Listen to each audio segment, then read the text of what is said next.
Good afternoon. A little on time today. I know that's a surprise to many of you. 2 minutes late, which is a vast improvement in efficiency. Obviously, the president met this morning with bipartisan congressional leadership, mainly to talk about financial reform and the upcoming legislative activity around that. And the president's strong hope to get something done as quickly as possible. To that end, Secretary Geithner is here, speak for a few minutes about what the president and the leaders talked about, and take some questions on what was talked about around financial reform. So, how are you all? So I think it's a critical moment for reform, a promising moment, a lot of hard work, a lot of progress. It's been 2.5 years since this crisis started, more than a year since we first laid out a comprehensive set of reforms. And I think we know what we need to know about the choices we face. It's just time to decide and time to move. We're going to make sure we have a comprehensive bill that brings derivatives out of the dark, ends too big to fail, and gives consumers and investors basic protection against abuse, against predation. There's been a lot of movement on consumer, as you've seen. Focus is now shifting to the really important but very complicated areas of derivatives and too big to fail. But I think there, too, we've taken a lot of ideas from the other side of the aisle, and I think we've got a very strong package of reforms, and I think we're very close to something that we could stand up and say with pride is going to be a good and strong bill, prevent us from ever seeing this kind of crisis again in the future. I don't think it's tenable for anyone to stand up and see, in the face of the devastation this crisis caused, it's not tenable for anyone to argue now, I think, that we don't need sweeping reforms. We can't afford to leave this system in place. And again, I think we're very close. We're, as I said, open to ideas. Our test is going to be, though, what's going to work, what's going to be in the public interest, what's going to leave us with much better protections against these basic failures and these abuses. We're going to keep reaching out to the other side of the aisle. I thought the tone of the discussion today was very positive. Senator McConnell said, as he said many times before, that he'd like to work on something. But of course, our test is going to be what's going to work, what's going to leave us with a strong enough set of reforms. Are we out of the woods now? In terms of the prosperity of return, reform, economic return? We are in a much stronger position today than we were. The economy is definitely getting stronger. We're coming out of this stronger and more quickly than many people expected, and stronger and faster than many countries around the world. Why? Why are we? Because the president acted so forcefully initially, doing things that were politically difficult, but he acted with overwhelming force to put out the financial fire, stabilize the economy, and we've been growing now for 3 quarters. But too many people are out of work. We got a lot of work to do still. This is going to take a long time to heal, and we're going to keep working to make sure that we're getting a strong recovery in place that gets more people back to work. Is it a permanent answer now? With more controls on the financial institutions? Will it be a permanent answer? This is going to be the most sweeping set of reforms we have contemplated as a country since those put in place after the Great Depression. But we let our system, a system designed for a different era, fall way behind the curve of risk and innovation in this market. Never should have let that happen. But I think this is a very strong package of reforms. Again, I think we're very, very close. I think we're going to have very broad support for this because it's so important. Again, I think it's very hard for anybody to argue that we can look at the devastation caused by this crisis and not say we all share a huge responsibility to fix what was broken. The administration has said that it'd like to see this bill strengthened. What areas need strengthening? Well, again, the key test for us is going to make sure there is a strong, independent authority to write rules, enforce rules for consumers, protect consumers that apply across the financial system. Again, what happened in our system was we let people operate outside any basic set of constraints. And over time, what happens is what always happens is the business migrated to where the rules were weakest. And that's critically important. We need to bring derivatives out of the dark so we don't have future AIGs. We saw what devastation that caused when you let huge, complex companies write hundreds of billions of dollars of commitments and derivatives without the capital to back that. And we do not want to have the American taxpayer ever be in a position again where they're forced to choose between putting billions of dollars of taxpayers' money at risk or facing catastrophic collapse of the financial system.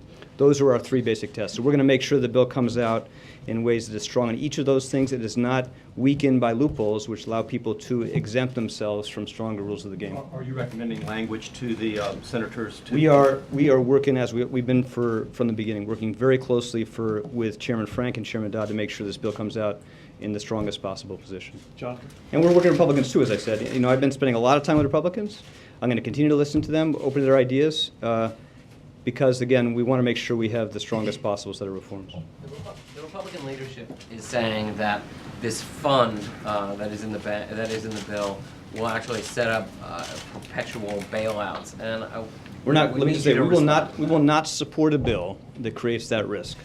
The central test of credibility on any too big to fail is to make sure we can stand up and say that when large companies manage themselves to the point where they cannot survive without the government, that we put them out of existence. We do so safely with less risk to the economy and in a way that doesn't leave the taxpayers on the hook. So the central part of this is to make sure that in future financial crises, that banks bear the cost of any risk the government has to take to protect the economy. Do you need that risk pool in the bill? Well, again, the basic principle for us is going to be to make sure people understand that we will not leave the taxpayer exposed to any risk of loss. Any risk the government takes are going to be borne by the large financial institutions as it should be, and which is completely consistent with what the President proposed in our financial responsibility fee, which, as you know, is designed to cover any losses we ultimately face as a result of TARP. So you're saying John. you do need the fund? You know, I'm saying we need to make sure we have a framework in place that provides for the effectiveness of bankruptcy for large institutions in a way that doesn't leave the taxpayer exposed to a penny of loss. So you're saying Any fund contained in the bill would have that kind of language around it that said Absolutely. the taxpayer would There's lots of different repaid. ways to do this. You saw different ideas in the House. There's some different ideas in the Senate, different ideas on the other side of the aisle. What's But your idea? well, you've heard idea, but we laid our idea in the initial reforms. Again, the basic test for us is if the government is ever exposed again to any risk of loss, that the cost of that will be borne by large financial institutions, as it should be. It's a simple, basic proposition of fairness. John? Just following up on that point, it's irrelevant to the administration whether that fund is created, whether the money's raised in advance or whether it's raised later when a problem arises. As you know from we don't think it's necessary to raise in advance. But you know, this is something that Chairman Dodd is going to be talking to Senator Shelby about later today. I know that's on both their minds. And I'm very confident we're going to come out with something that meets this basic test, which is, again, this is the basic test, which is we don't want the taxpayers to be exposed to bearing any of the losses that the government might have to take in the future as part of an effort to save the economy from financial collapse. Roger? Yeah, I'd like to ask about the over-the-counter contracts in Lincoln's bill. First of all, what role did the White House have in helping her write that bill? We have been working very, very closely, as we did in the House, with Senator Lincoln and with her Republican counterparts on their efforts to design a set of reforms on the derivatives markets would bring them out of the dark. So we've been working closely with them throughout this period of time, and I want to compliment her for the initiative she took in laying out a set of very strong elements for reform. If you look at where she is now today and where Dodd's bill is and where we are, there's a lot in common on those basic approaches. And I know that she's going to be working closely with Senator Dodd and will be helpful in this area in ironing out those remaining differences. But this is, this is a very strong package of reforms that would bring derivatives out of the dark, would make sure that companies like AIG, again, can't write trillions of dollars of commitments without the capital to back them up, and that the relevant authorities, the SEC, CFTC, can police fraud and manipulation. These are, basic, sensible, necessary reforms. There's always been a move on the part of the CFTC in recent years to bring some of these onto the exchanges and so forth, but is there any room for exemptions? And I'm thinking of the agricultural contracts. Right. I think there is, I said before, there is a good economic case for a carefully designed, narrowly crafted exemption for what you might call manufacturing companies, people that make real things but have a need to hedge their exposure to certain types of risks. I think we can do that, but the key thing is to make sure we do that in ways that does not provide an opportunity for other people to evade the basic protections of the bill. So that's the balance. One final thing, Lincoln's bill's been described, at least so far initially, as a pretty tough bill.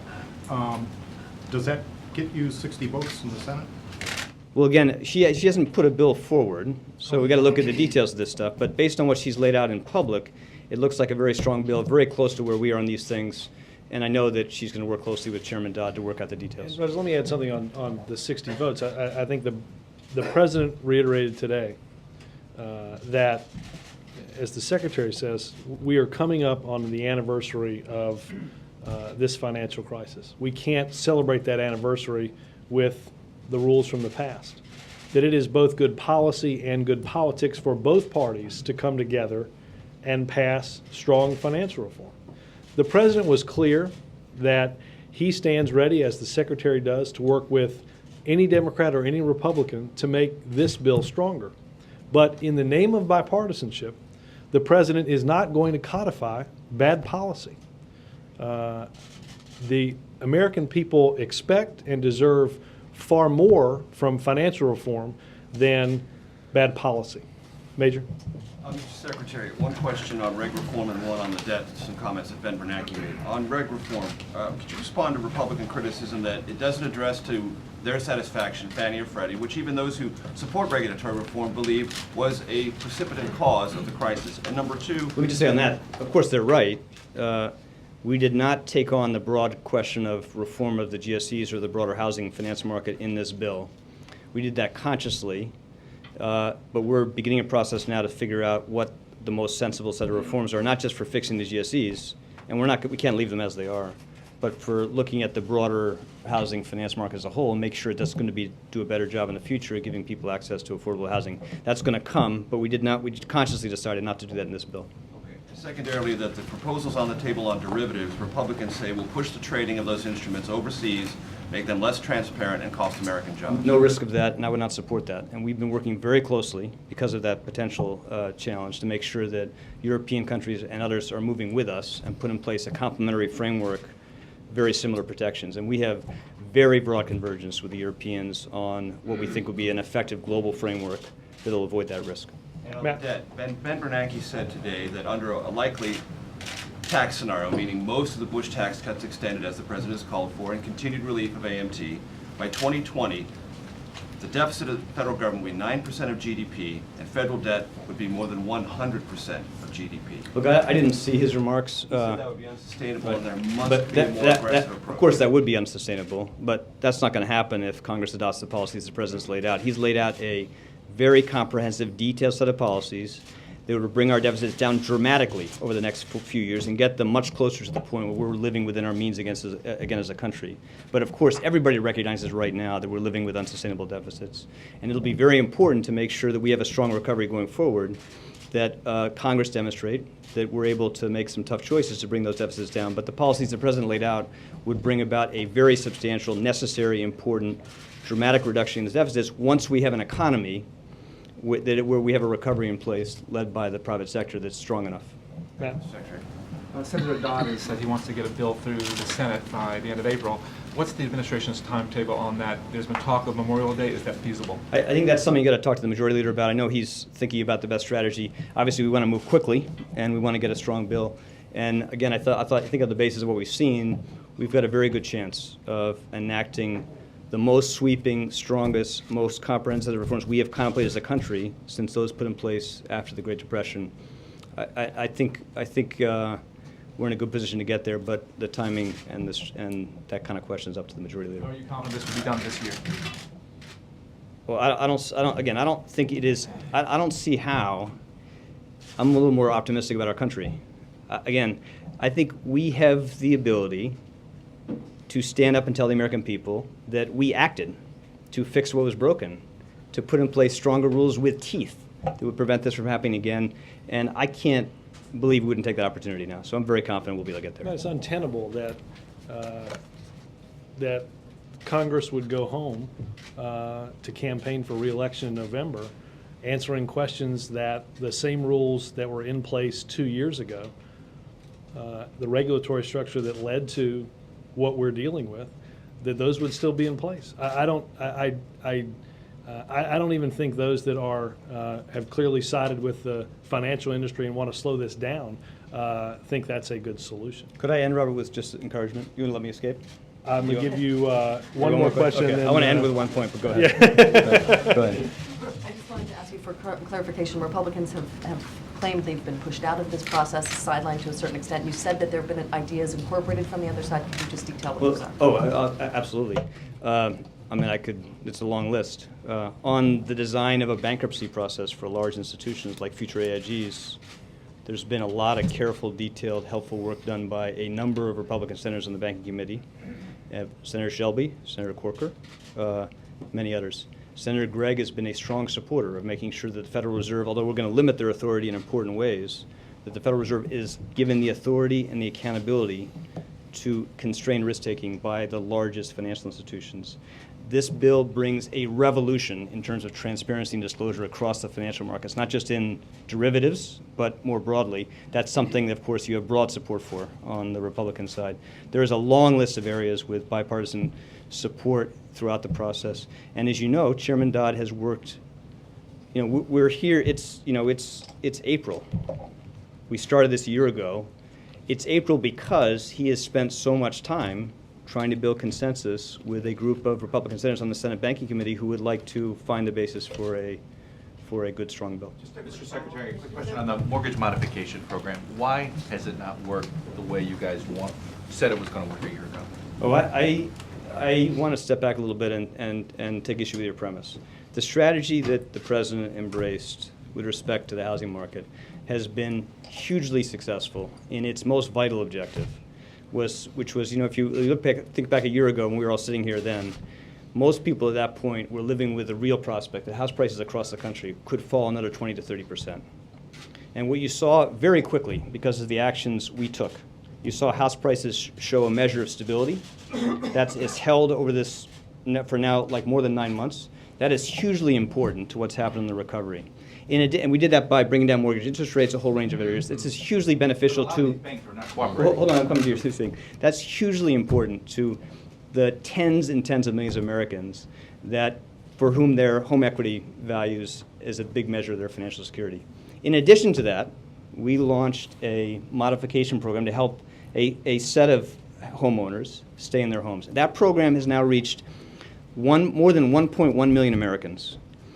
Average reduction in monthly payments, $500 to $600 per month for the average household. That is a substantial amount of financial relief that also is very powerful. That's more than 1 million Americans, and we are working very hard to make sure that program is reaching as many people as we can reach, and that temporary relief turns into permanent relief. I say only 200,000 have gotten the permanent relief. It's a little higher than that, but again, we're going to make sure that as many of those temporary amounts turn into permanent amounts as possible. One reason why this is an important thing, we wanted to move as quickly as possible. So, although you're right that banks have been a little slow, and they did not do as good a job as they should, and they're still not doing as good a job to reach these people. We got them to move very quickly, and they provided a number of these temporary modifications without documentation. So it was in place quickly. People had immediate relief. And because of that, it's taken a little bit longer to have those converted into permanent mods because, again, we want to make sure that people who are getting this relief are actually eligible for relief. Now, there's still a lot of risk of foreclosures across the country. It's still going to be a very painful, difficult process for millions of Americans, but we're going to keep working to make sure this program reaches as many people as we can reach. And again, don't miss the fundamental achievement, which is to say it's not just the economy is growing now, but we brought a measure of stability and took a lot of fear out, what is a central part of most American families' basic economic security. Did you want to do your I want to do one last thing. I want to leave you with one encouraging, just one exhortation. I think the level of attention you and your colleagues have brought to, particularly the debate on consumer, which for many, consumer protection, which defined really the first 9 months of this debate in the public eyes, was very important, very helpful. And I think the progress we've seen now, where you see, again, broad recognition from a lot of the opponents of consumer protection, that we are going to have strong, independent consumer protection authority, is the result of that attention. And the stuff ahead of us now is derivatives. It's too big to fail. It's complicated stuff. Okay? But make sure that you bring the same level of exposure and spotlight on the choices ahead, because I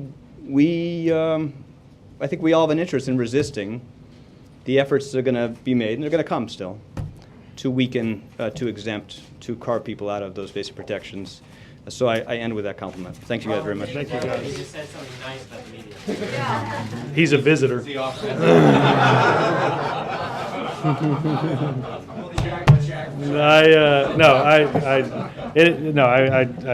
was a joke. Obviously, it's. I'm glad he came, and I'm glad you got an update on what the president talked about. I do want to add just one thing, to build a little off the timeline that Secretary Geithner mentioned. For weeks, for months, Senator Dodd met with Senator Shelby, the ranking member of the committee, in order to try to bring he and other Republicans along. That was unsuccessful, and Senator Corker came for several weeks to try to do the same thing. Now, Senator, as Secretary Geithner mentioned, Senator Shelby is meeting tonight with Senator Dodd in an effort to try to do this again. The president was, I think there have, quite honestly, Helen, I think there are very conscious efforts to weaken this bill on behalf of lobbyists and special interests that have been paid a huge amount of money to do exactly that. The president was very, very clear with the members this morning. He is happy to listen to, happy to work with, and happy to incorporate any ideas that strengthens financial reform. But we are not going to make bad policy decisions through the artificial lens of hoping something is bipartisan. Because in the end, the test will be whether or not we have rules in place that prevent this from ever happening again. That is the standard by which the president and his team have gone about this reform effort. That is the way in which we will measure the product that comes out of the Senate and ultimately what the president signs into law. Chuck? Is the administration concerned that these Shelby and Dodd meetings might weaken the bill? No, I don't believe so, because I think Senator Dodd has a very strong product. And I think quite frankly, I think everything points in the direction of strengthening this legislation, whether it is on derivatives, whether it is on, as you heard the Secretary mention, the Consumer Financial Protection Agency, where people thought this legislation might end up a few months ago is now in a much, much stronger position. And I quite frankly think that there will be a decent number of Republicans that will be on the side of reform. I don't doubt again that there will be, as the Secretary said, some very deliberate efforts to water down, to weaken, and to put the special interests in control of a process that does exactly that in weakening this bill. I think the president has been clear with the leaders that he will not accept that. Mara? I'm just wondering if you could give us your interpretation of Senator McConnell's position. He came out, I think it was pretty extraordinary. Right after meeting with the president, he walked through the driveway and blasted the White House for wanting to jam through a partisan bill and not wanting to work with them. Yeah, I got to tell you, I got a sense the sense that the readout you got was several hundred degrees on the oven hotter than what it was in the room. You could ask. He mentioned he mentioned to the president that he got the feeling that that we weren't willing to work with anybody. Again, the president then took the opportunity to say that Senator Dodd had spent weeks with Senator Shelby. When Senator Shelby decided he could no longer take part, Senator Corker stepped up. Senator Dodd spent weeks with Senator Corker. There a lot of Republicans get to church. Very few of them have made it to the altar. I think what did McConnell say in response to that? What does that mean? Yeah.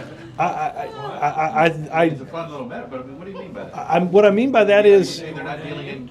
No. What I mean is no. I don't. Their motives, you will have to ask them. I'm just saying that in order to be bipartisan, you have to be willing to. For the president, you have to be willing to accept a strong bill. And if the effort to get this close is simply to take steps to water or weaken that legislation, that's not what the president's interested in. And again, I think that, well, the president was very clear, and the secretary has been clear about talking with and working with Democrats and Republicans.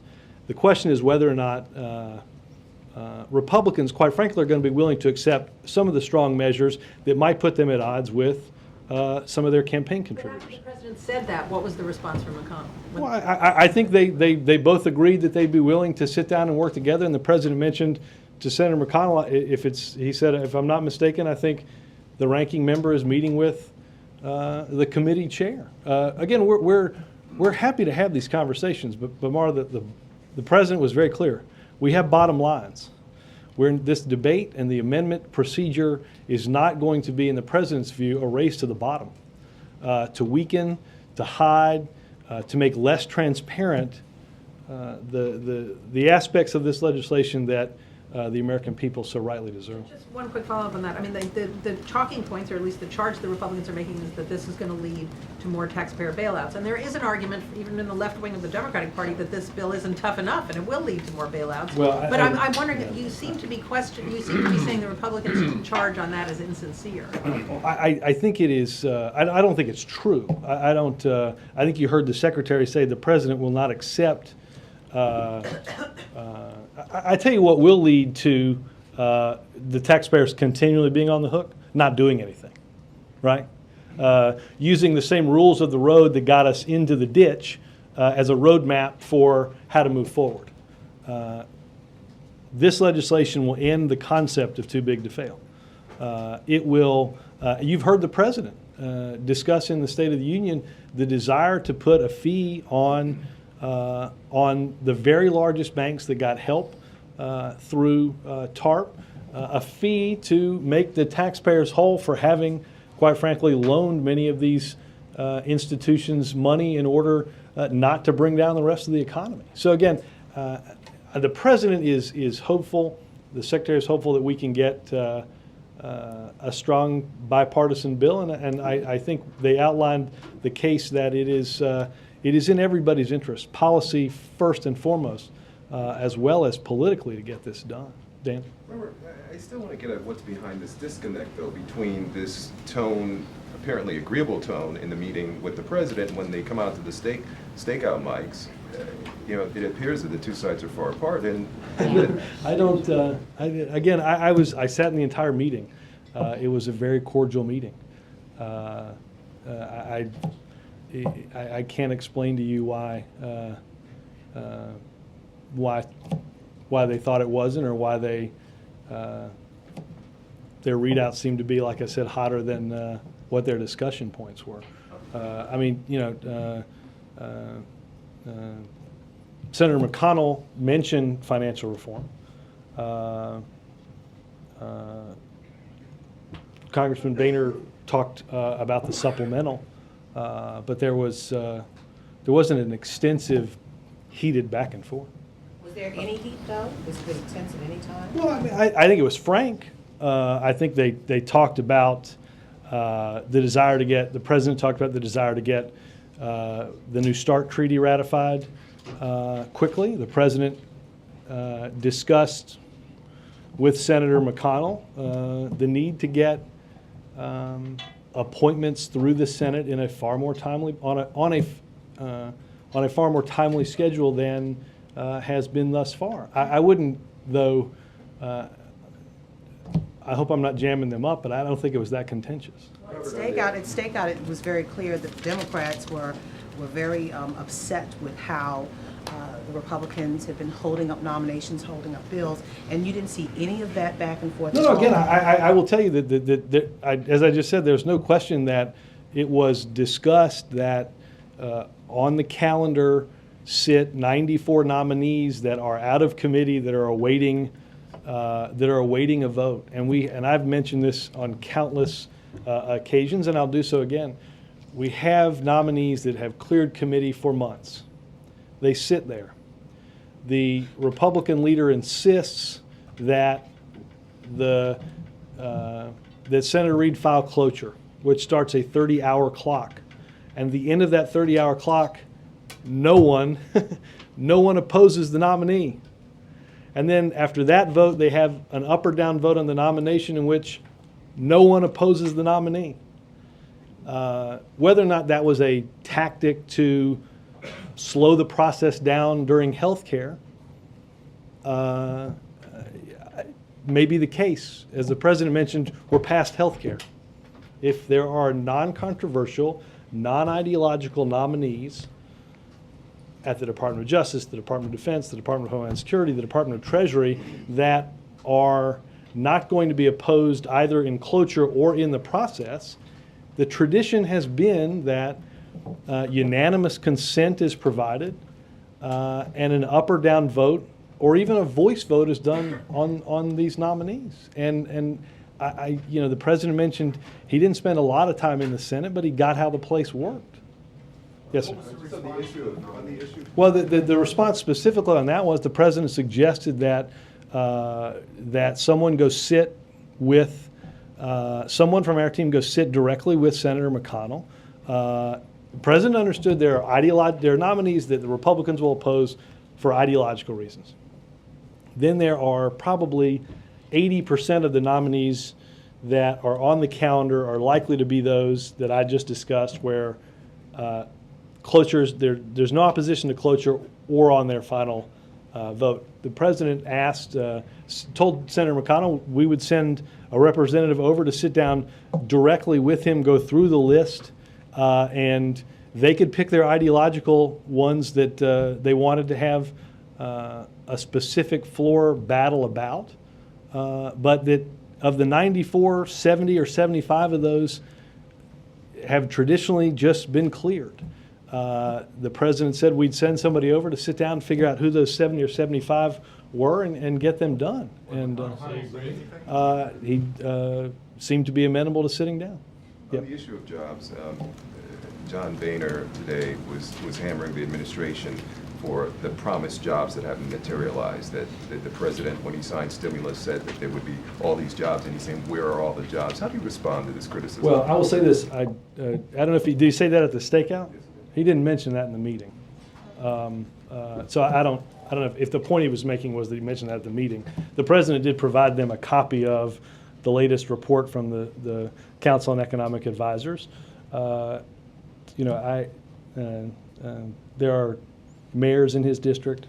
There are schools in his district that have reported to us jobs that have been saved or created as a result of the Recovery Act. As the Secretary mentioned, we've seen 3 consecutive quarters of economic growth. The measure that some use is that of the stock market, which prior to me making this comment appeared to be above 11,000. So I would say that there are those that seem to continue to deny that we're making progress on the economy despite all available information to the contrary. Cheryl? Just one more question on, yesterday you got some agreements, you had this communique from all of these leaders who were here.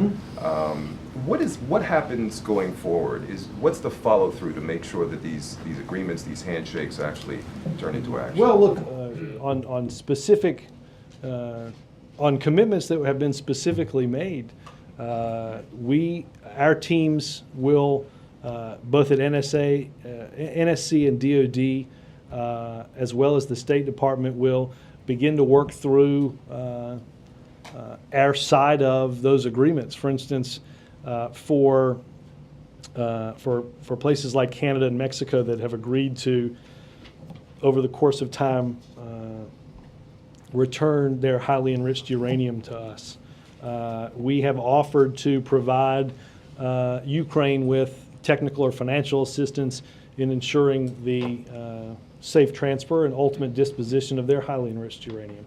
So I think on a whole host of measures, we will follow up directly with, on a bilateral basis, those countries to ensure that the commitments that have been made are followed through on a number of instances. the Ukraine agreement comes most specifically to mind, and that is this is something that has been desired for more than 10 years.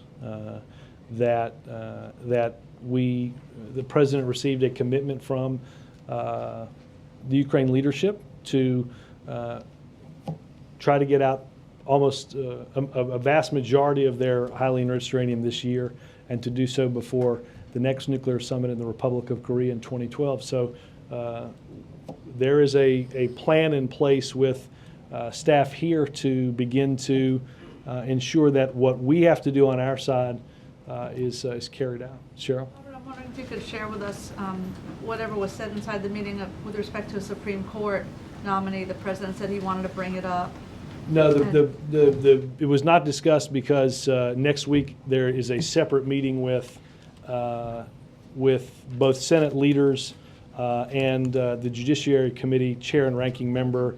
It didn't come up. To specifically discuss the nominations process and to see and to ask, obviously, as he did during his first confirmation, what advice each of them had for this process. And then as a follow-on to that, does the president regard this as, is he starting afresh, completely anew here in the Supreme Court process, or do you feel like you have a roadmap of nominees and potential candidates from the Sotomayor hearings? I think it is safe to say that there are those that went through that process that were ultimately not selected, that have gone through the full process of having been looked at by the president and his team. But I would strongly suggest that the notion somehow that this is a process that we are at right now where we are winnowing a list rather than expanding that list. I would make sure that you understand that we're in a process of expanding that list and giving the president as many options as he desires to make an important selection. How involved is he personally at this point? Well, he's obviously was focused most of the weekend on the Nuclear Security Summit, but obviously the team is in the process of, as I said, filling out information on an ever-expanding list of potential nominees. Going to avoid a fight? I think the president will, as you heard him say in the Rose Garden, is going to pick somebody who is highly qualified. Whether or not we have entered a phase in our politics where a fight is on anybody can be avoided, I don't know the answer to that now. Robert, can you respond to Neil Armstrong's criticism of the administration's plans for NASA? He read the new fact sheets that you guys put out. It still has the same criticism, this idea that the space program is going to become mediocre. Yeah, I watched some of the reporting on this. I would say that first and foremost, an independent commission has looked at NASA, at its budget, and at its programs, and found that the programs were years behind schedule, massively over budget, that we weren't going to meet the time frame of going to the moon under any circumstance. In fact, the commission itself found that the idea of going to the moon under the timetable prescribed was unexecutable. That's their word. So why not fix that process to improve that rather than scrub the program? Again, Chuck, and I'm sure you all have dug into this and found that given the time frame and given the budget and given the ability to meet the goals that they laid out, again, the commission found that was simply not attainable. The president will outline a renewed strategy tomorrow in Florida that will provide more jobs for the area, greater investment in innovation, more astronaut time in space, more rockets launching sooner, and a more ambitious and sustainable space program for America's future. That's why, again, there have been many, including Buzz Aldrin, who believe that what the president will outline represents our best opportunity and our best effort to get this agency and program back on pace to put astronauts and rockets into space as the president so strongly desires. It sounds like you take issue. It sounds like you take issue with this, the idea that jobs are going away, because that's what a lot of people in Florida. Senator Bill Nelson is concerned about this. Well, again, that jobs are going away. You're saying there's going to be additional jobs. There will be additional jobs. Again, remember, a bunch of jobs going away. Remember that there was a decision made in 2004 to retire the shuttle program. That's the deadline actually had been extended, but the plan that the president will outline actually would result in more jobs for the area than would have been had the plans simply been carried out. So I think that, again, the president will outline this in more specificity and detail tomorrow. But this is a sustainable investment in our continued returning to space. But to Chuck's point, won't there still be jobs lost because of programs that are being discontinued? Again, that was a decision made more than 6 years ago to discontinue the shuttle program. What is Robert, on this? Same thing. Yeah, again, the president's going to get into this in great detail tomorrow. What response does he have to someone like Neil Armstrong, who has not been out criticism? The same one I just gave to Chuck. What about Based on America's leadership is, what about his specific comment that America is giving up its leadership here? Understand this. As I said, an independent commission was formulated to study where the program was, whether it was capable of fulfilling what it said it was going to do. The commission, and again, an independent commission came back and said that was unexecutable, not going to happen.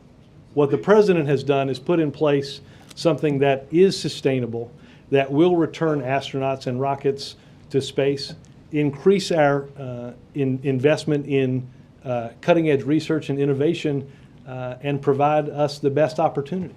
But he's changing from what, he's making changes from what he had earlier this year. He is. And what caused that? Again, a strong desire to see our nation continue to lead the world in space exploration. But understand, Major just asked the Secretary and myself about unsustainable budgets. No one has been immune to this. The president froze non-security defense, non-security discretionary spending for a 3-year period of time. We have lived for a long time beyond our means. So the original program, again, envisioned would not have been available to return to space until 2028 to 2030. This is a program. The space program, though, is part of the national security. Is a long-term national security issue. There are again, I think there are obvious and cutting-edge research and innovation investments that a whole host of people in this administration and out believe are tremendously important. That's why the president's renewed program protects that, and again provides something that is sustainable. The program that had been in place, Chuck, was not going to was not just simply not going to happen. Robert, on another topic, the Supreme Court non-removable offense. The list that you're talking about, the expanding list that you have today, what can you tell us about this list? what types of people are on it? Who are you getting recommendations from, and what, well... Everyone and everyone. And what recommendations are you really listening to? What organizations or departments are you listening to, as it more so than any other, on recommendations, and who is comprising this list? Well, obviously, the council's office, Bob Bauer, is in charge of the process. The president will solicit recommendations and names from those on Capitol Hill, those that will be involved in the process. I don't doubt that we'll read many names that people are interested in seeing considered. This is a process that will take many weeks. I'm not going to, from up here, get into that name game. Currently on the list, women, minorities, men, I mean, we know men probably, but I can women say, I can narrow it down to both men and women. No, but I mean, Yeah. minorities, are there more minorities on the list? Again, April, I'm going to come out here many times in the next several weeks, and I'm just not going to get into the name game. I think the president will have Not the name, many. but who's on the list? What kind of people are on the list? Not their names, but who. That's it's a good try. It's early in the process. I think you've got a chance to refine your question and try to slip it in, say, next Tuesday. I think the president will have a large, robust list with which to make a decision that will reflect a whole host of different attributes and backgrounds. Quick clarification, Matt, you said this is a process that will take many weeks. We've actually been hearing a nominee within several weeks. The president said he wanted to move quickly, so how many weeks? I don't know the number of between several and many. If you want to substitute several for many, please note that the transcript will do that. Robert, right here. Is this just in my head, or are you all saying my name? Yes, Robert. Major? Good, Robert. Okay. On Friday, we were instructed that about 10 would be the list of current potential nominees. Is this ever-expanding list far beyond 10? Will it be far beyond that in number? I'm not going to get into the several or many names that will be on the list developed over the next several or many weeks. Okay. Let me ask you. Thank you, Robert. I don't doubt. Robert, Yeah. let me ask you a foreign policy question, because the Israeli government yesterday contended that Syria is sending long-range Scud missiles into Lebanon, into the hands of Hezbollah. A game-changing, in their words, military maneuver that they found extremely destabilizing to the region. U.S. officials expressed some other similar concern. Give me the administration's evaluation of that, and in the context of what some have described as a rough patch in U.S.-Israeli relations, how does this fit? Well, we, as I have said many times up here, we have an unbreakable bond with the Israeli people, and in ensuring their security. We are obviously increasingly concerned about the sophisticated weaponry that is allegedly being transferred. We have expressed our concerns to those governments and believe that steps should be taken to reduce any risk and any danger of anything from happening. How has that message been sent, and what does this do to the administration's attempt to engage the Syrians in this more complex discussion about Middle East peace? Again, we have relayed our concerns. We have relayed our concerns at the highest level. We have, and at the highest level. Yes, and again, obviously this is you heard the president speak yesterday about Middle East peace. His desire to have this nation remain focused on that goal. The potential destabilizing effect, the alarming effect that this has is we've expressed our great concern about. Thanks, guys. Robert.